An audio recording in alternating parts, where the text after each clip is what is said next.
Okay, so on Tuesday, we talked about the basic theory of oligopoly. And today we're going to apply it to the area where it's most commonly applied, which is the control of mergers between firms. And to do that, we're going to start by thinking about the rationale for controlling mergers, in particular by thinking about what happens to an equilibrium in a Cournot industry when the number of firms changes, and in particular how prices get driven to cost as the number of firms gets large. And then we'll generalize beyond Cournot industries to think more broadly about how competition drives down prices and look at some studies of how that actually happens empirically. We'll then look at the effects of mergers between firms that, unlike in the Cournot model, aren't necessarily selling the exact same product, that might be selling differentiated products, like in the differentiated products Nash and pricing model. And from that, we'll derive the concept of upward pricing pressure, which is commonly used to evaluate mergers in practice. And then we'll talk about the legal and institutional basis in the real world of merger control in the United States and elsewhere, and talk about some of the challenges of merger policy going forward.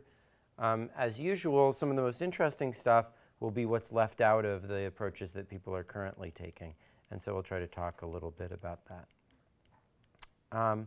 OK, so you guys probably remember, or I hope you remember, from when we talked about the correspondence principle when we did equilibrium, that if an equilibrium is not stable, that the comparative statics are going to go like the opposite way that you would think they would go, right? So a natural question is, what is the right notion of stability in the Cournot equilibrium? Well, you'll probably remember from Tuesday that we had these reaction function things, right? And they had to cross in a certain way in order for, if we got a little bit away from that equilibrium, things to return back to the equilibrium, just as they did in the lecture on perfect competition. So in particular, imagine that we start at the equilibrium, and then one firm increases their quantity by a small amount. The question is, how much does that lead to a rise or fall in the optimal quantity that the other firm is going to produce? Connor, can you relate that to some concept we talked about before? Yeah, it was the magnitude of the partial derivative of their production function. That's right. And that's related in turn to, remember when we talked about Stackelberg, when the upstream firm increased its quantity, what did the downstream firm, how did that affect the quantity produced by the downstream firm? They also reduced their quantity? Yeah, but only because the pass-through rate was greater than 1, right? So in general, it would be the pass-through rate minus 1, which determines the amount that the other firm changes their quantity when this firm changes their quantity, right? Which is the same, as you said, of the partial derivative of the reaction function, right?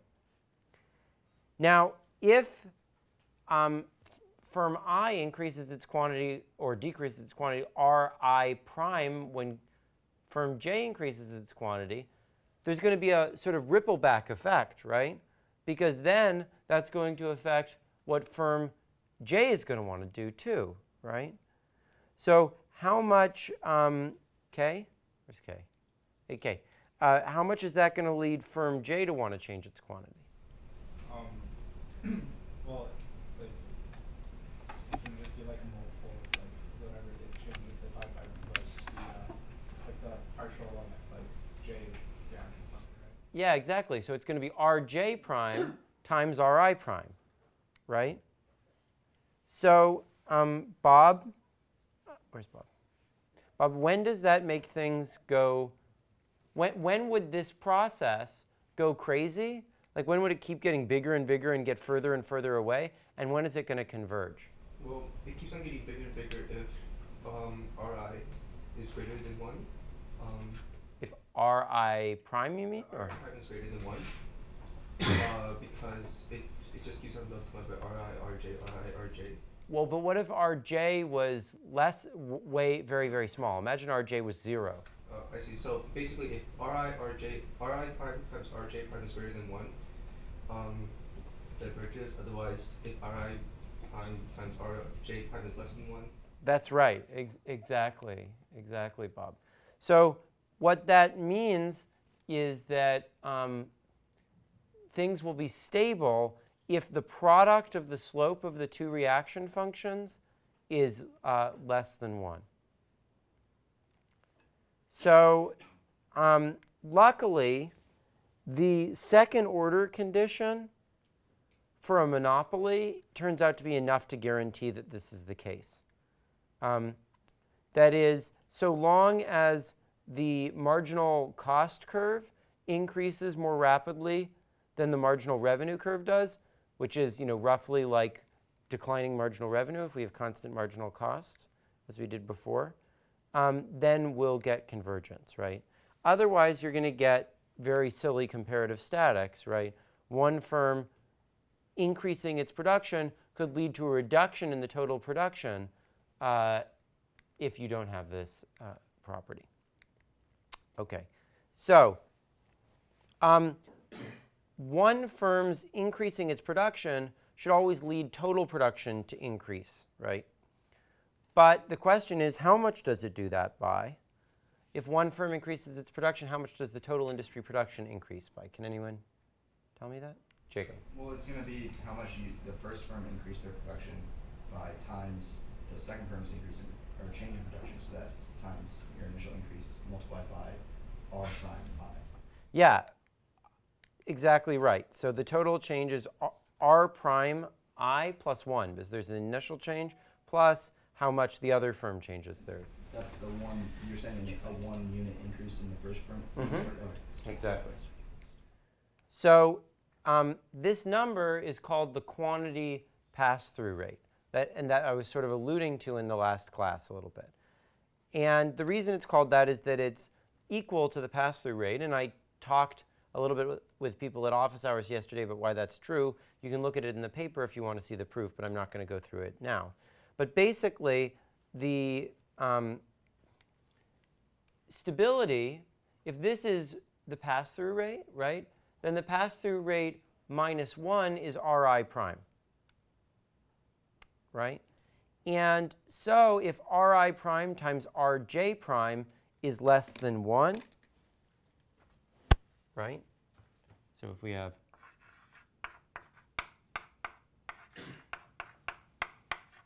that's the same as saying that the pass-through, the quantity pass-through, minus 1 squared is less than 1, right?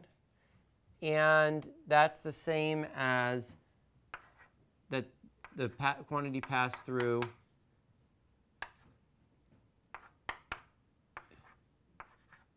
is less than 2, right?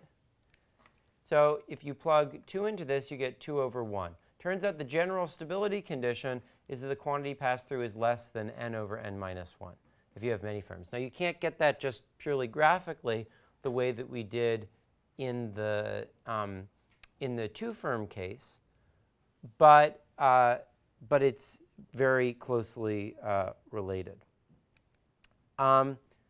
So the way to see that is that imagine that there was some increase in production, and then the whole industry, if we want to figure out how much the whole industry increases its production in response to that, imagine we have 3 firms, right? Now, each firm is going to give 1/2 of the industry's total increase in production. And what is that if we have symmetric firms, right? Because imagine there's one firm, that's the third firm, it increases its production. Then we want to know how much do the other 2 firms in total increase their production, right? Each of those firms gives 1/2 of the change in that production, which is the increase in the total industry minus the 1 that comes from the initial firm divided by 2. But we know that the total increase in the industry production from one firm increasing its production is equal to the quantity passed through that each firm gets from the total produced by all the other firms, right? And how much is that? Well, he gets 1 from the firm that increased its quantity, plus 1/2 times dq dq tilde minus 1 from the other firm, right? That's the equilibrium amount that that second firm increases its production. So if we solve that out, we can get that the amount that total quantity increases when one firm increases its production is equal to rho q over 2 minus rho q. And more generally, you get the formula that it's rho q over n minus 1 times rho q. And that's how you derive that stability is given by this formula. Because if you just apply the same thing to imagining that one firm increases its quantity, and then the other whole group of other firms, you want to know how they react, and you sort of have it go back and forth between them. If that converges, that means that the thing is going to be stable. If that diverges, it's going to be unstable. OK. So the most important point is that whenever quantity increases and the equilibrium is stable, this is going to be positive. That is, one firm increasing its quantity leads the total industry quantity to increase. And that's very intuitive. It's very much related to what we were saying before about the correspondence principle, that you get the comparative statics going in the natural direction as long as the equilibrium is stable, right? OK. So that means that if a new firm comes into the industry, what does that correspond to? Well, that firm was previously outside of the industry, so they were producing 0. And now they're going to enter the industry and increase their quantity up to whatever the equilibrium quantity is that everybody else is producing. That's effectively one firm raising its production, right? So how do we know that a new firm entering the industry is going to impact the total production in the industry? Justin? Oh, yeah. What was the question?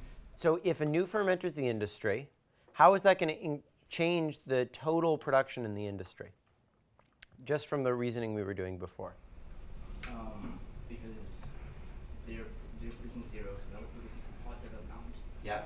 And everyone reacts to them that increase by increasing more. So. Well, not necessarily. They could actually decrease theirs, right? But what we do know for sure is what? The total amount will increase? Yeah, the total amount produced by the industry will increase when one firm enters and therefore increases its production, right? So this increased production, of course, drives down prices. And that means that a new firm entering the industry makes it more competitive. And that's true in general in the Cournot model. So eventually, as more and more firms enter, we're going to get towards perfect competition. So let's consider a simple example that illustrates that. So imagine that we know that each firm in a Cournot industry produces where the derivative of where price plus their production times the slope of price is equal to cost, right? And by symmetry, we know that each firm has 1 over n of the total production in the industry, right? And so that means that we have this equation here, right? Now, Charlie, can you convert this into an elasticity? What is going to be the formula for pricing in terms of elasticities, analogous to the one that we learned before in class? For monopoly. You do it on the board if you want to. What was the rule for elasticities in pricing that we had before in monopoly? Do you remember? Do you want to try to do it on the board then, or? I'm blanking on what's it start with. Well, you want to figure out what the optimal price for the firm is in terms of the elasticity of its demand.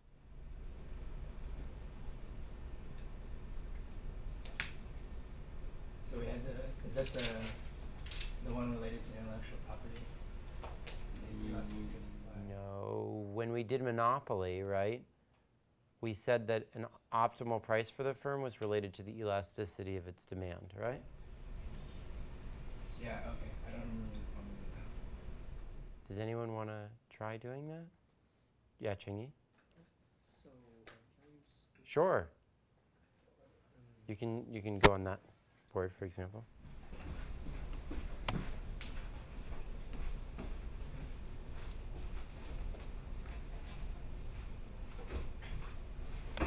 Well, so I guess we have the formula here that says P of Q plus P prime of Q times total quantity over a number of firms is the cost. So so the elasticity has something to do with the derivative here. Yeah. So we're first going to take out P of Q here, so that it looks like 1 plus dP over dQ Yeah. times Q over then P somewhere here. Yeah. Equals C, and that means P of Q parenthesis 1 and elasticity is just dQ over Q over dP over P. Exactly. And we can rearrange this fraction into dP over P over dQ over Q times 1 over n. Yeah. And so we can just Only one slight thing, which is that for elasticity of demand, which is always negative, right? You have to have a negative sign out there, right? So that's actually, so we'll actually have to write P of Q equal times 1 minus the elasticity over 1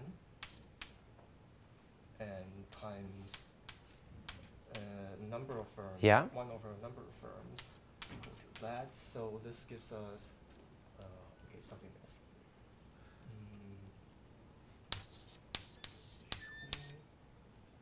Minus elasticity number P, Q equals C. So are we trying to solve for elasticity or P here? Well, so the that's good enough, Cheng-Yi. What we did in the previous class was that we converted that into the Lerner rule, right? Where the markup divided by the price was equal to the inverse of the elasticity. So here, the markup divided by the price is equal to the 1 over n times the elasticity of demand, right? And that's a general formula for Cournot. So imagine we had the constant elasticity case that we were dealing with in the previous class. What's going to happen, Jacob, as the number of firms increases? Your markup has to go to 0. Exactly. Price goes to cost. Exactly. So as competition increases, price gets driven down to cost, and quantity becomes the efficient quantity. Just to make sure you guys got this, let's try another example. So imagine demand were given by this linear form here. So Sang, can you derive the equilibrium equation in this case when there's n firms?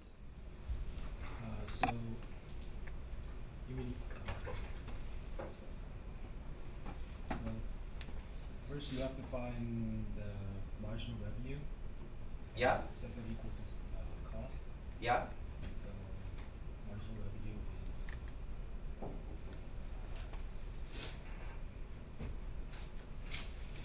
You have to invert that first to. Another way you could do it if you want is you could use this formula here. You could find the elasticity of demand, and then you don't have to invert anything if you want. I mean, it's up to you. So you find the elasticity by taking the derivative. Yeah. And that is negative sigma over 2n. Yeah.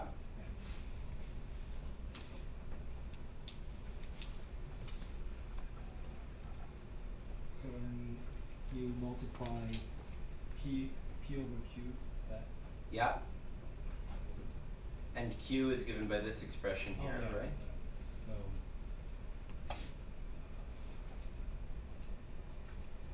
You can do it on the border on your paper, whatever you prefer.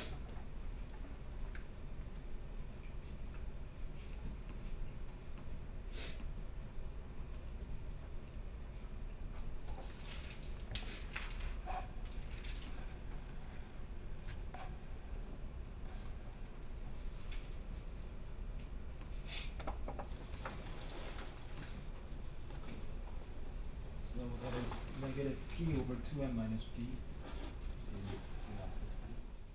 Negative P over 2m minus P. That sounds right. And then what does this equation tell us? It tells us that P minus C over P is equal to 1 over n times the elasticity, right? So can you now solve out for the price as a function of?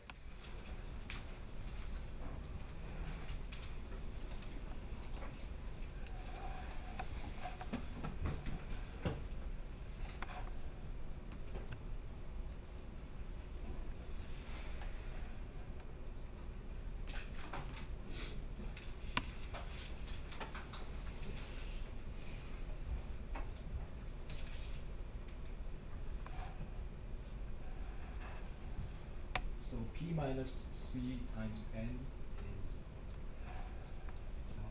By the way, remember that you have to put a negative in front of the elasticity because it's always a negative number. Yeah. Yeah. So P minus C times n is P minus 2n. P minus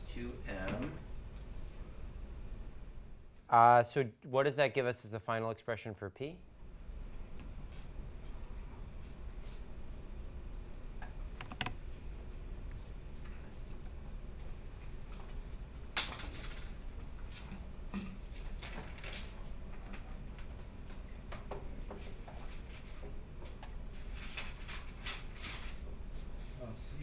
Cn minus 2n over n minus 1. That's C, you said Cm? Yeah, Cn minus 2n over n minus 1. Yeah, that sounds right. Let's see.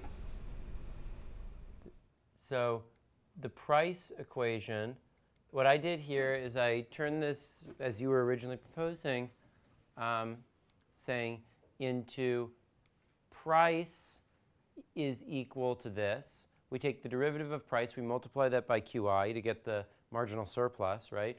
We add that to the price to get the marginal revenue, set that equal to cost, and we get the equation that 2m times this is equal to C, right?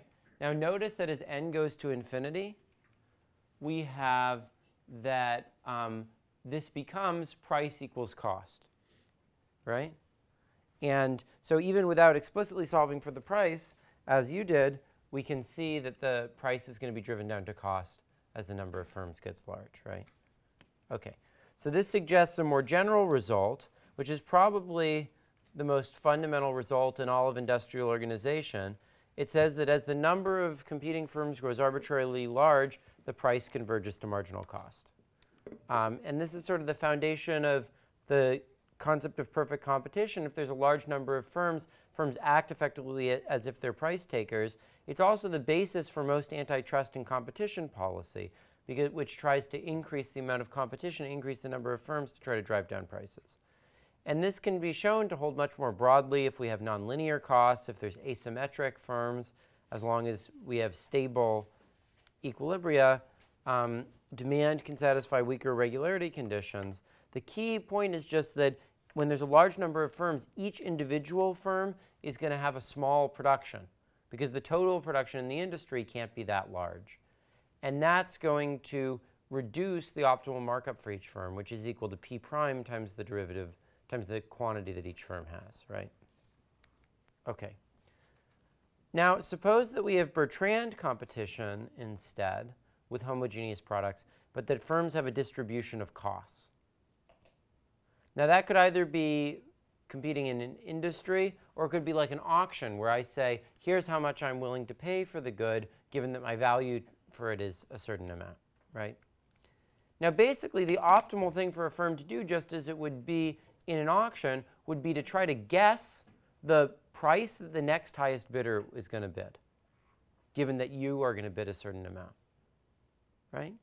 Because you just want to beat that guy, right? You don't want to beat him by a lot, because then you're wasting money. You don't want to lose if it's worth beating him, if he's bidding less than you. Okay, so what you do is you bid the expectation that you have of the second highest bidders conditional on you winning. And that's the same thing you would do in Bertrand competition with heterogeneous costs. So you would set your price at exactly what you expect the person with the second lowest cost to have as their cost, if you have the lowest cost. Okay, so you try to just beat the next guy. Now, that's only true if the demand in the market is completely inelastic. If the demand in the market is elastic, you'll respond to that a little bit, but you get something pretty similar in general. Now, imagine that we have something like this. What's going to happen as the number of firms in the industry grows, Ryan? Informally, is you think that since there's more people, there's going to be, you're going to try to be more people by setting your costs slightly lower as there's more people going in, so eventually you'll get really close to your own costs? Yeah, that's right, because the people are going to, if there's more people, the next highest person is likely to be closer to you, right? And therefore, people are going to sort of be breathing down your neck more, forcing you to do something closer to your cost, right? And so in the limit, this expectation converges to the cost of the lowest person, which is the lowest cost that anyone could draw, right? The intuitive reason is that as the number of firms gets large, any individual firm is less necessary to the market, and therefore it's, sort of easier for the auctioneer to extract more revenue. Everyone is being forced to bid as much as the next best person, right? And if there are more people, people are getting closer and closer. Yeah, Jacob. So we're assuming some other firms will have costs close to that of this firm? Yeah, so I'm assuming here that the costs will be drawn randomly or something like that. But if there was like one firm that was way lower than everyone else, then it would converge to like the second lowest?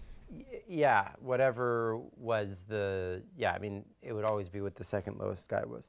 And, you could imagine that we have a world a little bit like we talked about when we did the fat-tailed things, where the top person is so much better than the next best person. If we were in that sort of a world, then you wouldn't really get convergence. You could actually get it getting further and further away, even though you're getting a higher and higher quality good. Yeah, David. For the firms that can't produce near that lowest cost, do they still continue producing at their own cost, or do they exit the market? Well, in Bertrand, only one firm produces, right? Because it's whoever has the lowest price. So yeah, they all exit. Okay. So again, in a different setting, we obtain a version of Cournot's theorem. So prices gradually converge to the constant marginal cost of the lowest cost firm. Now, if not all firms had constant marginal costs, then everyone would, then we'd need everyone producing different quantities. But in the limit, this also becomes efficient because everyone takes as given everybody else's price, right? And they produce up to the point where their marginal cost is equal to that price, and that price gets driven down towards the marginal cost of every firm, and so you get convergence to perfect competition there as well. So that basically says that in a very different model, we get the same basic result, and thus we can sort of take this as a general rule about competition, which is that eventually, as the number of firms gets large, but not immediately, as we have a couple of firms, competition gets driven down to cost. And that with enough firms, prices should be efficient or very close. So a natural question, though, is exactly how many firms in practice do you need before you basically get all the benefits from competition? So Tim Bresnahan and Peter Race found an interesting way of trying to study this.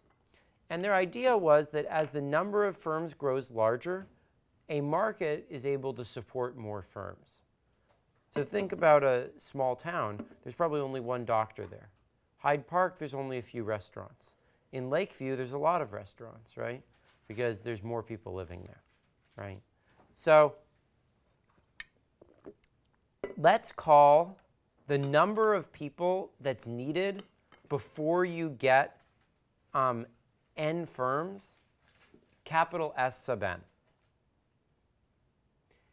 And let's call the number of people that you need per firm in order to get n firms, little s sub n. So that's capital S sub n over n, right? So that's the number of customers per firm needed before you get a certain number of firms. Now notice that if the firms' prices didn't change as the number of firms increased, then this would just be a flat thing, right? If the number of, because that would be saying that, because people aren't going to enter the industry until they can cover their fixed cost, right? If prices stay the same as the number of firms increases, the number of customers you need to cover your fixed cost is constant, right? On the other hand, if prices fall as more firms enter the industry, right, then you're going to need more customers per firm to have 2 firms than to have 1 firm, and more customers per firm to have 3 firms than to have 2 firms, right? Because in order to cover your fixed cost, if the prices fall, you need to have a larger quantity. Does that make sense? Okay. So the opposite would be better. Yeah. So S3 should be greater than S2 should be greater than S1. Sorry about that. Another reason why this could occur is because of heterogeneity. Now, so imagine like one person really wants to live in this town, and another person is sort of willing to live in this town. Another person would have to be paid a lot to move to this town. Well, then that would also lead to this sort of a pattern, right? But imagine everyone has the same fixed cost of entering. Then we get this pattern. And in fact, we can infer the amount by which the prices are changing from these S variables, right? Okay. So what Bresnan and Race did is they found 5 professions in many rural towns in the United States. And they asked how many people and how many professionals were in each town. And in particular, when do these S's start to level out? Rather than being increasing, when do they start to level out? And he interpreted this as convergence to perfect competition. They found that this happened when there were about 3 to 5 professionals. So here I've graphed S5 divided by S sub n, where n goes from 0 to 1 to 2. Now, if this thing is increasing, right, if it increases, the number of firms increases, then this should be decreasing with n, because this is 1 over S sub n, effectively, right? And what you find is that once you have 3 firms, you're very close to leveling out at the value that you'll eventually get. So pretty much somewhere between 3 and 5 firms, you get all the benefits that competition's eventually going to give you. Most of the benefit comes from getting the second firm, but there's still quite a bit from getting the third and very little from then on. Okay. So that gives you a sense for how quickly competition sets in, at least in these contexts and under these assumptions. But it's a nice sort of piece of data about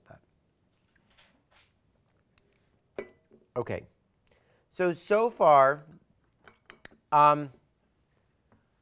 we've been assuming that there's just one product for all the firms, right? We were in this homogeneous products model, right? But in reality, many firms that compete with each other have imperfect substitutes, right?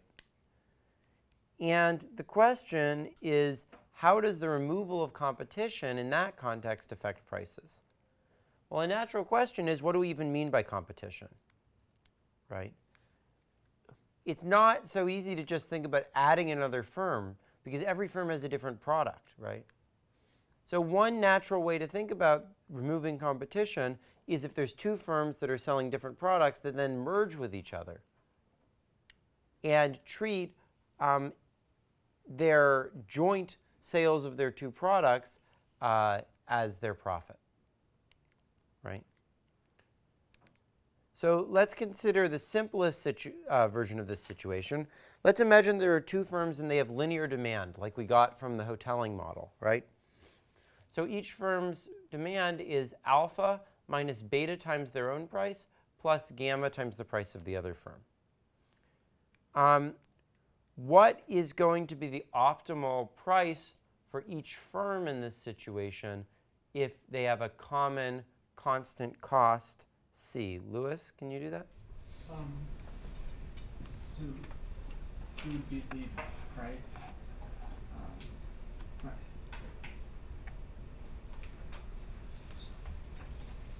Remember how we find the optimal price under linear demand? Do you remember that?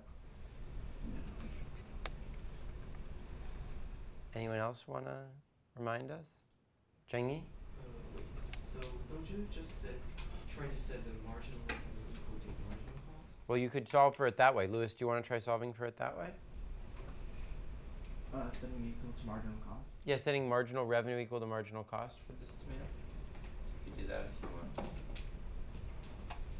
Sure. So that would be PI. So marginal revenue would be the derivative of PI times QI. Yep, plus P. Right. So can I try to do it? Yeah, please.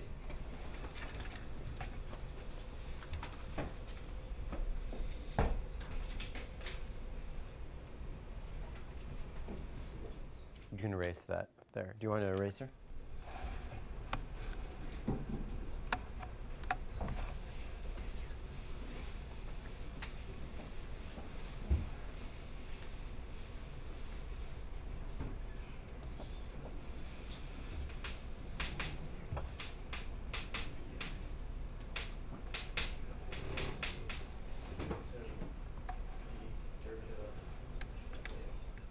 So that's marginal revenue, right? Oh, P. Oh, I was just writing revenue. That's PI QI plus P? Well, I was asking, revenues in this case is just PI times QI. Yep. So. That's right. So. QI.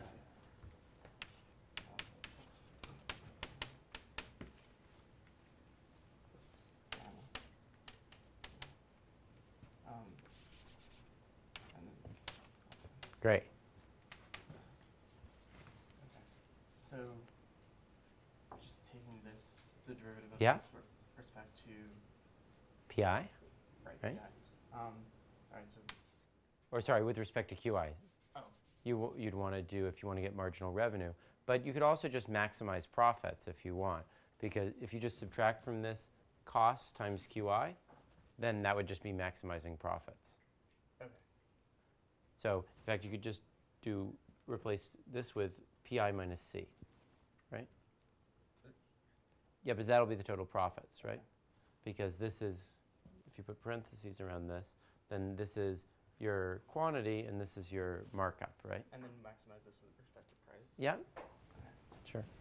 So, alpha plus.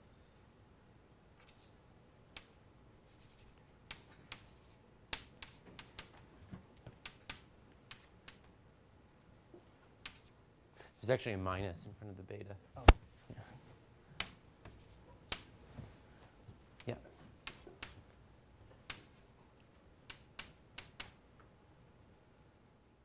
Why is there 2 gamma? Oh, because this. But this is PJ. Oh, that's. That's the price of the other guy. Yeah? PJ.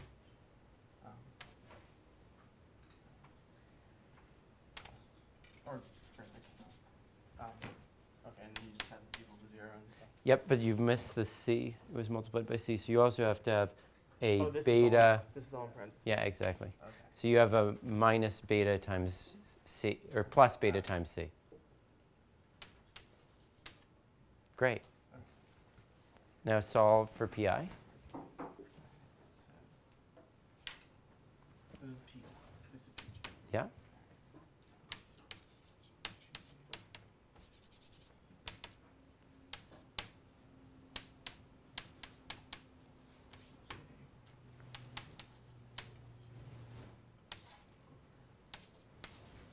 Yeah, except that it's a plus because there's a plus in it. But yes, absolutely. Great job, Louis.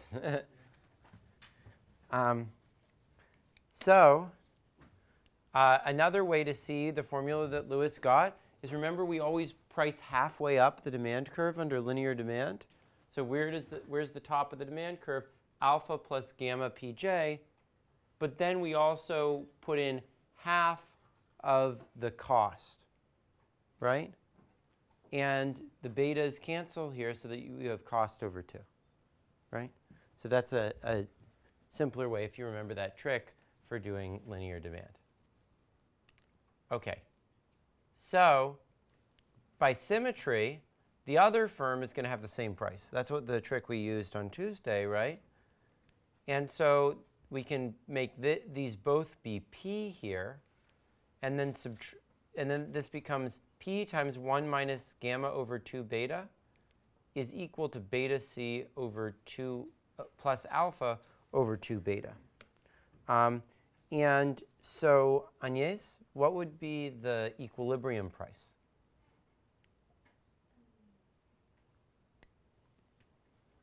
Just solving this equation here.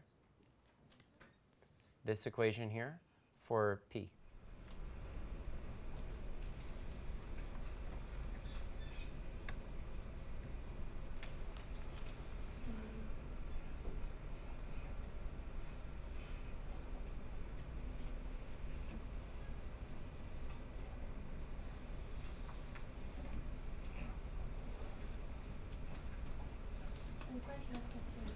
Oh, I'm sorry. So this is the equation for the equilibrium price, right? Because we derived the optimal price by the firm, and then we had that the prices were symmetric, and so these were both the price. And so we subtracted this from these two sides. We got price times 1 minus gamma over 2 beta is equal to beta c plus alpha over 2 beta. And so how do we, what's the solution for the equilibrium price?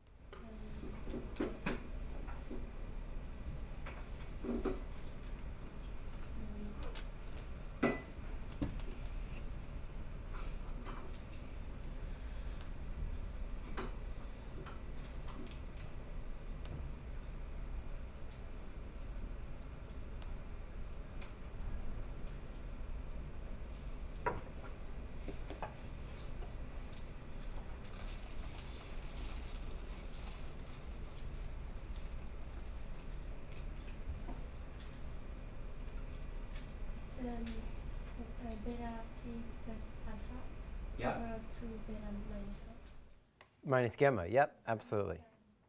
Exactly. So this is the formula. Now imagine that the two firms merge, right? Now, once the firms have merged, their products are symmetric, right? So they can treat them as if there's just one product, right? And they're going to set the same price for the two products. And then their quantity is going to be 2 times alpha minus beta minus gamma times p, right? Now, Joe, can you tell me what the optimal price is, maybe just using the same logic of the linear demand curve that we got from before? Well, with linear, it'd be halfway up. Yeah. That, so the optimal price, you'd have to invert that and solve for p, and then just divide by 2. Yeah.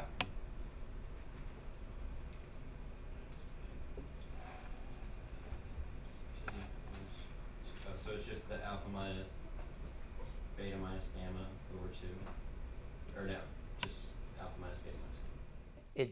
It's alpha divided by beta minus gamma, right? Because if this halfway down the demand curve is where, going all the way down the demand curve is when there's no demand, right? Yeah. And that would be when p is equal to alpha over beta minus gamma.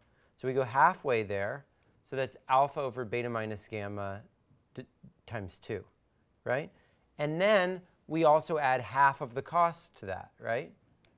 So we get alpha over 2 times beta minus gamma plus c over 2. OK. So if we use Mathematica to take the difference between this thing and that thing, we get that it's 1/2 times gamma over beta minus gamma times alpha minus beta minus gamma c over 2 beta minus gamma. Okay. Why on earth did I choose to write this formula this way? Well, there are basically 3 key terms in here. First, gamma over beta minus gamma is a measure of how intensely the two firms are competing. Connor, why is that?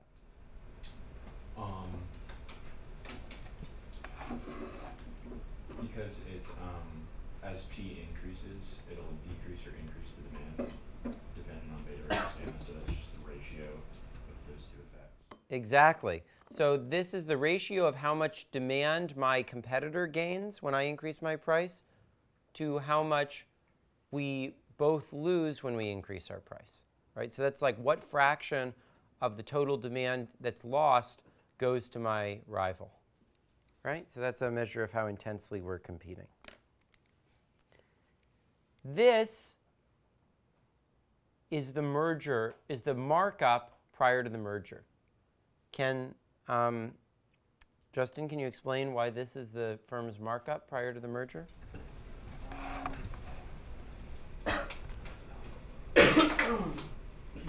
This is the firm's price prior to the merger, right?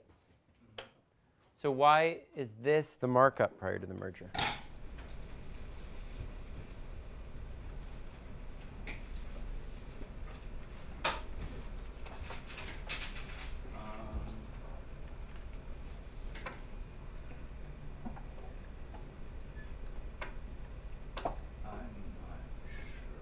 Well, how do we get markup if we have price?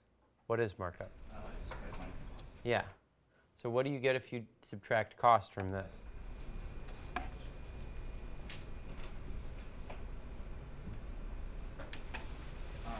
This minus A. Yeah, but why is the A now? But are you saying that top equation is the... This top thing here, this is the pre-merger price. Subtract cost from that, and what do you get? Oh, that. Yeah. Sorry. Exactly. So you subtract cost from this, you subtract 2 b's off of that, you add 1 gamma times c, and you get this, right? And 1/2 we know is the pass-through rate under monopoly, linear demand. Okay. So this shows 3 factors that show up much more broadly when we analyze a merger. So let's focus on the first 2 for the moment.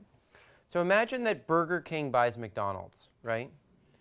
Why would this lead Burger King to increase the prices on its burgers, Lewis, intuitively? So buying McDonald's incurs a cost to Burger King, and they would pass through that cost. Well, but that's a fixed cost. It's not a marginal cost, right? So the question is, what's the marginal cost of selling burgers that's created for Burger King when it's bought McDonald's? Well, they have to switch over McDonald's production to Burger King production. Well, imagine there's nothing like that. They're just being operated together.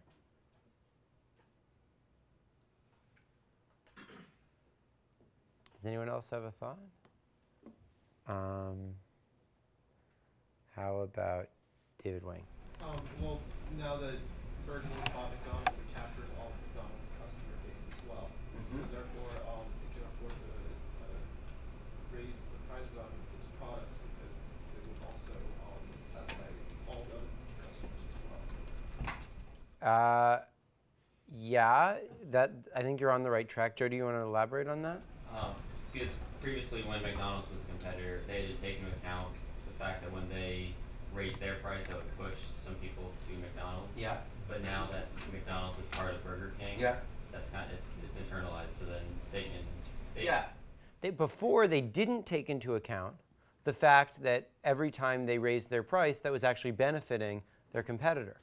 But now they do take that into account. They internalize that externality, right? And so let's call the size of that the diversion ratio between Burger King and McDonald's.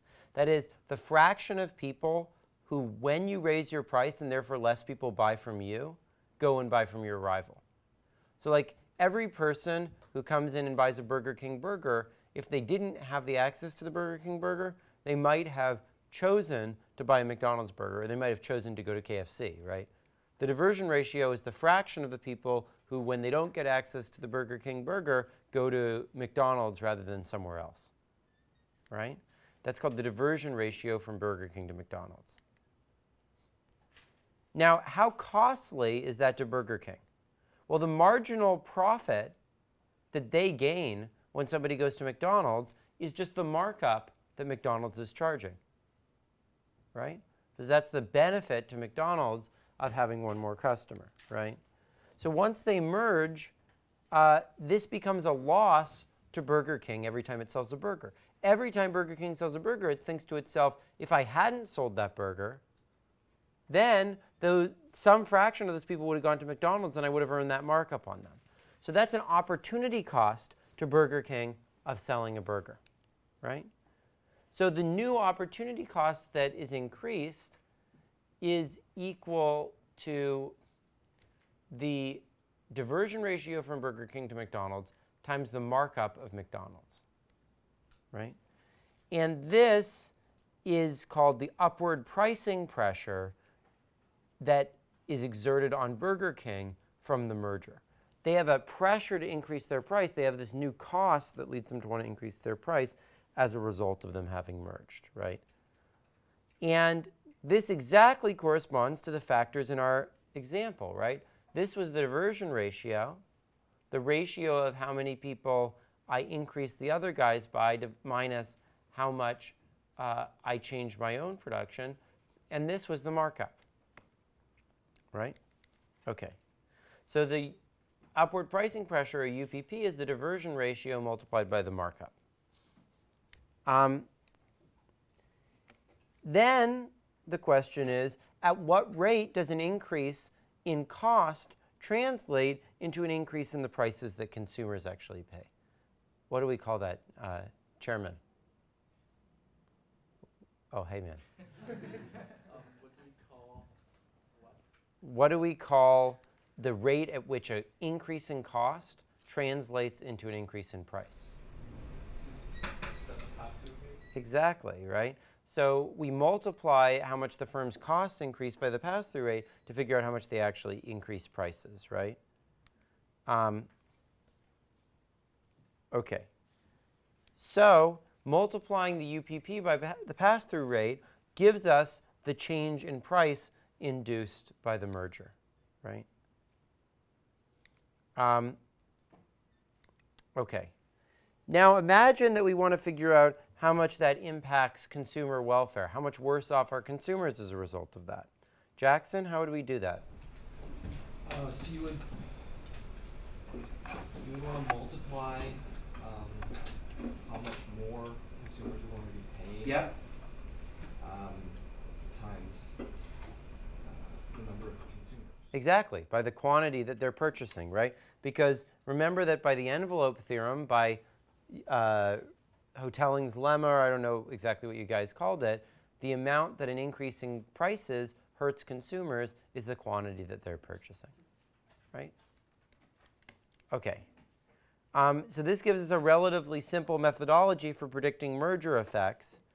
You need to measure the diversion ratio, which can often be done in a variety of ways. So one way is that you can look for internal documents within the company that say, oh, who do we think our closest competitors are? Who do we think we're going to lose the most sales to? You can also look at, in auctions, what are called win-loss studies, which are, if we're competing in an auction, how often is it the case that when I lose the auction, you just beat me? How often was I the next highest person? A second approach is to use survey data, to survey consumers and say, if you couldn't go here, where else would you go? What would be your second best choice? Or you can use data from the internet to do that. People who bought this or were likely to buy this often bought this other thing, right? Or you can use econometrics and what's called demand estimation. Another approach that I was just reading about, which is kind of interesting, is I don't know if you've ever seen that some brands of products use what's called comparative advertising, where they say, oh, you know, Tide is much better than, what's the other leading detergent? Bounty, yeah. Tide is much better than Bounty, right? Well, they would only do that if they were close competitors, right? Because they'd only do it if they thought they would get a lot of business from the other guys, right? So another way you could measure it is you could look at how much comparative advertising they do about each other. So that'll tell you something about how close substitutes they are for one another. And that lets you measure the diversion ratio. The markup you can get just by looking at how much the firm's markups are. And then the pass-through rate can be harder to get, but you can use some of the other things that are affected by the pass-through rate, like, you know, how much firms' prices went up when costs went up in the past. Okay, so that's how, in the modern world, people analyze mergers. So in fact, if any of you guys ever decide to go work for the summer or for permanently for an economic consultancy or for the US government antitrust division, you will spend your whole life doing exactly this, looking at this sort of data and trying to figure out what all this stuff is. Now, the reason that that's the case is that in the United States, there's a law called the Clayton Antitrust Act. The Sherman Antitrust Act, which we talked about on Tuesday, prevents firms from colluding with each other and forming illegal cartels. Whereas the Clayton Act regulates legal agreements between firms, and in particular, it subjects any two firms that want to merge to a review by the government to see whether it's okay that they merge. Now, Jacob, why don't we just block all mergers? I mean, there's usually an efficiency argument.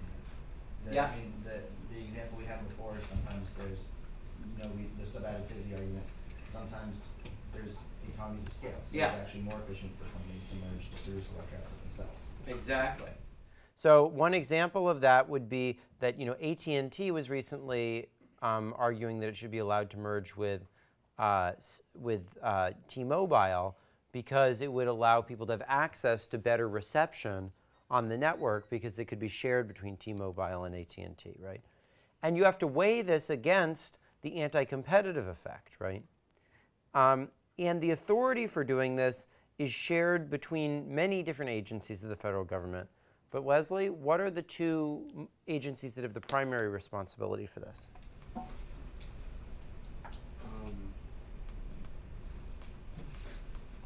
They wrote the reading that you were supposed to do for this class. I forgot exactly what they were called. Does anyone remember? Andy? The Fed Trade Commission and the Department of Justice, the antitrust. Yeah, that's right. And basically, if two companies want to merge, they need to pre-notify these agencies of their intention to merge. In fact, the agencies have like a working group that clears all this stuff, and they have to notify that group that they're going to merge. And then the agency subpoenas data in several stages. So this massive number of merger cases comes in every year, maybe 10,000. And like 90% of them, they just say, that's fine, you can merge, no problem. And then 10% of them, they say, we're going to look into that more and send us some more information about what you're doing. And so then they have to file a longer thing, and the agency has 1 month to respond and say, do you guys want, are you still worried about this? So again, 90% of what remains, they'll say, that's just fine. And then you're left with sort of 1% of all mergers where they say, we're worried about this. Send us all your internal information, all the data that you have, and we are going to have 6 months to take a look at this. So then they spend 6 months looking at it, and at the end, probably about 50% of the time they say, that's fine, go ahead. And then about half of the remaining times they say, no way, we're not letting you do this. And then about half of the remaining times they say, okay, we're willing to let you go ahead, but you have to divest some of your assets. So for example, you could have in the AT&T and T-Mobile merger said, look, there are certain parts of the country where you guys are competing really heavily. We're not going to let you acquire those parts of T-Mobile. We're only going to let you acquire the parts where you're not competing too heavily. And then with the ones that they block entirely, most of those just say, OK, if you're going to block us, we give up. Some of them say, no, we really want to merge. Still, we're going to take it to court. And then there's a fight in court over it. Now, to do this, these agencies have about 150 PhD economists from places like Chicago who go and do empirical analysis to try to make this determination. OK. In some ways, antitrust regulation is probably the most sophisticated area of economic regulation in the world that uses the most sophisticated set of economic tools. And it's been copied by most developing countries, by most developed countries, and by some developing countries. So the European Commission is now a major leader in this. They used to not have any antitrust regulation, basically, and now they do something very similar to what the US does. The UK, Australia, and New Zealand are even further ahead and copied that even earlier. And the interesting thing is this structure didn't really get set up till the early 80s. So it's been a very quick process of people copying it because the regulation was thought to be so sophisticated. Now, this sort of policy is much more primitive and unstructured in the developing world. In many countries, there's no laws that even exist. And in fact, in Peru, until recently, I'm not sure whether it's passed yet, but I've been working with the Peruvian government on a law for trying to prevent mergers. But Peru used to have no law against mergers. Any firms could merge that wanted to. In other countries, there's a law, but there's minimal infrastructure. So one example of that is that apparently there's some African country, I think like Zambia or something like that, that apparently has the most stringent antitrust laws in the world, but no merger has ever actually been blocked. And they don't even have an office that's in charge of looking into it. Because apparently like there's some development funds that are linked to like the text of your antitrust law. So they put in an antitrust law and then never did anything with it. There's others that have a structure but limited economic analysis. So Colombia is a government that I've been working with that while they have a formal agency in place and they have a review process, they don't have any PhD economists working there. They're all just people with masters or whatever. And a few try to be more sophisticated. So China, Brazil, and Chile are developing countries that have quite sophisticated antitrust infrastructures. So it's obviously very heterogeneous across the world. And to me, it's a shame that most of industrial organization, which is the field that studies this type of stuff, is focused on antitrust policy in developed countries. But antitrust in developed countries is already working pretty well. And there are some details about exactly how you measure whatever, but it's sort of details. I think what's much more important is getting things right in places where there really is no antitrust infrastructure right now. So I think the issue of industrial organization in developing countries is a really important topic for research. Now, the traditional way, starting in the 1980s, that mergers were evaluated was based on what was called industry concentration. And in order to do this analysis, the whole market, regardless of how different the products were all effectively treated as a single product or market. And King Solomon, how did they do that? Well, you can take, like, for instance, like Apple creates, you know, a music section and a phone section and like a tablet section, but you can just call that all kind of electronics. So you just take sort of like generally related things and consider them all under the same. And do you remember the test that was used to determine what products belong in a market and what products don't belong in the market? Does anyone remember that from the? Yeah, Connor. Hypothetical monopoly test. Yeah, how does that work? So they had a lot of complicated statistical data, but they basically asked like what would happen if they reduced, if one of the firms increased their price by 5%, and then they just tried to calculate like how the other firms react. Yeah. So what they do is they have to figure out which product should be added to the market. So what they do is they start with the two merging products. So a famous example of this was Whole Foods and Wild Oats merged a few years ago. So there was a case being determined about that. And they said, OK, what is the right market, right? Is it gourmet organic grocery stores? Is it gourmet grocery stores, not just organic? Is it all grocery stores, right? So what they did is they start with the two firms that are merging, and then they add products to the market, adding the ones that are most closely substitutable with the products, until they reach a point where a hypothetical monopolist who controlled all those things, all those products, would have an incentive to impose a small but significant and non-transitory increase in prices, or what's called a SNP.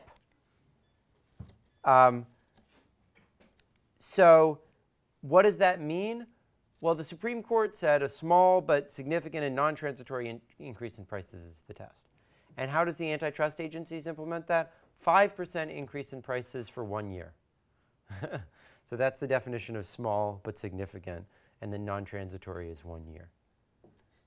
Yeah, Charlie. Is that arbitrary? Or? Yes.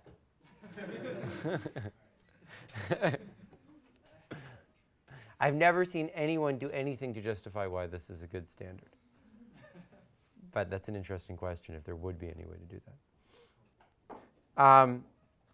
So you asked yourself the question, okay, if I controlled all organic premium grocery stores, would I have an incentive to increase prices by 5% over 1 year, for at least 1 year? If I controlled all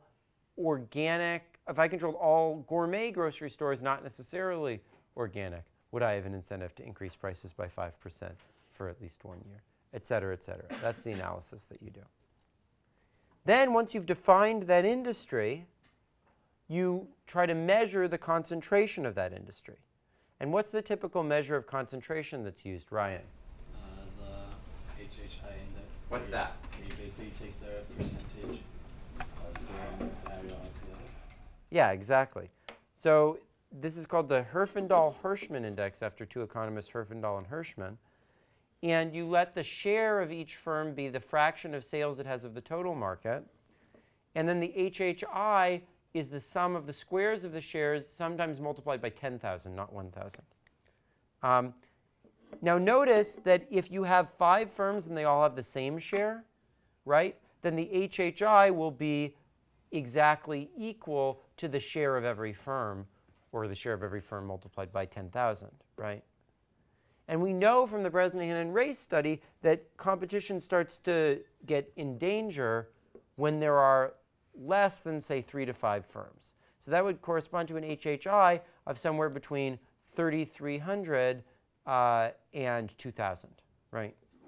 Now, there's also some other justifications of this that are based on collusion or on a Cournot analysis of the industry. So in particular, the difference between price and the marginal cost of a firm, remember, is equal to the derivative of price times the quantity in Cournot, right? Or sorry, the negative of that, which is price over the elasticity of demand, that's this thing, multiplied by the firm's share in the industry. Now, we know that price over elasticity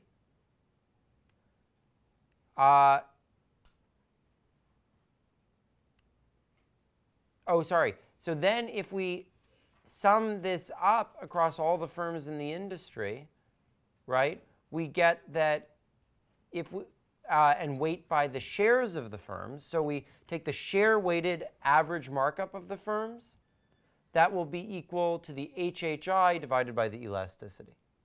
And so that's sort of like a measure of effectively how many firms there are in the industry. Okay. So Bresnahan and Race would say that we should start worrying when this gets above about 2,000 or about 3,300.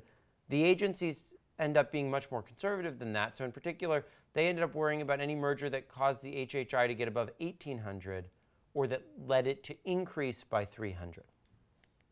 Okay. Unfortunately, this approach proved very cumbersome. And the reason was, just take the example of Whole Foods and Wild Oats that we were giving. Everything was 0-1 there.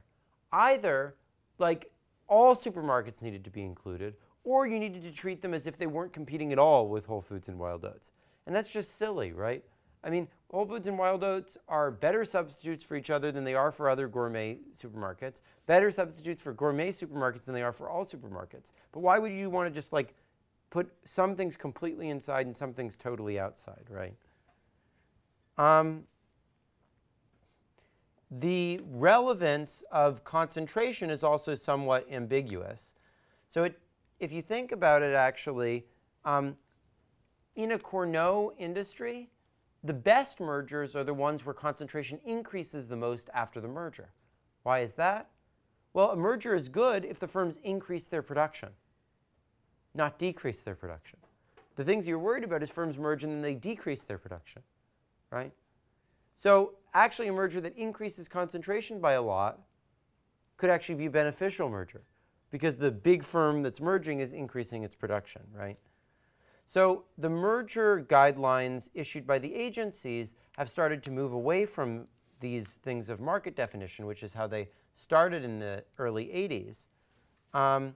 These guidelines are the official policy of how the agencies evaluate mergers. And they are given as guidance to businesses so businesses can figure out if a proposed merger that they are thinking about is likely to be viewed as anti-competitive by the agencies or pro-competitive.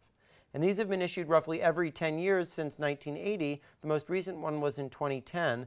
And I was pretty closely involved with the development of that in the US, as well as with the process that went on in the United Kingdom in the same year to produce a new set of guidelines.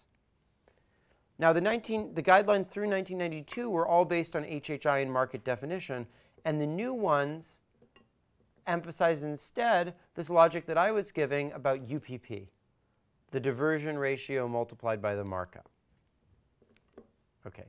These were designed by Carl Shapiro and Joe Farrell, who were two economists at Berkeley, who were the creators of UPP, and then were supporters of Obama, and then got put in as the head of the DOJ and the FTC antitrust economics divisions during the Obama administration, and worked together to create these new guidelines.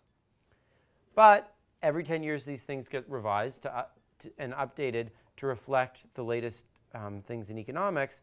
So for example, the UK just issued a report on how to include conjectural variations in thinking about merger policy and thinking about collusion, which was not included in that UPP analysis. And they may, in their next revision, incorporate some stuff like that. OK. So Jacob, can you think of some key considerations that you would want to think about in evaluating a merger that are left out of the things we've talked about so far? Well, just of anything that we've talked about in the lecture so far. One thing that the horizontal merger guidelines been brought up a lot was efficiencies. Yeah. You want to know if it will be more efficient for That's those right. firms to merge together. That's right. We talked about that a little bit before, but can you think of anything else that we didn't include? One thing I was thinking of before was in terms of that diversion. Yeah. The UPP, the amount that is going to be diverted depends a lot on your initial concentration in your firm. Mm-hmm. Because the example we had before was there were only 2 firms, McDonald's and Burger Yeah. King. But if there are a bunch, then the amount of your customers that go to, say, Burger King is going to be a lot smaller. Yeah. So your upward pricing pressure will be much smaller. But see, the diversion ratio summarizes all of that, right? Sort of I mean, that's an input to figuring out the diversion ratio. But the great thing about the diversion ratio is you don't have to worry about defining the industry because all those things come into determining the diversion ratio. How about fixed costs entering the industry? Because if you make a much more concentrated industry in the short term. Yeah. But if another firm could then come in and undercut you if you raise your price easily. Yeah. Then you won't have much. That's the concern for entry, right?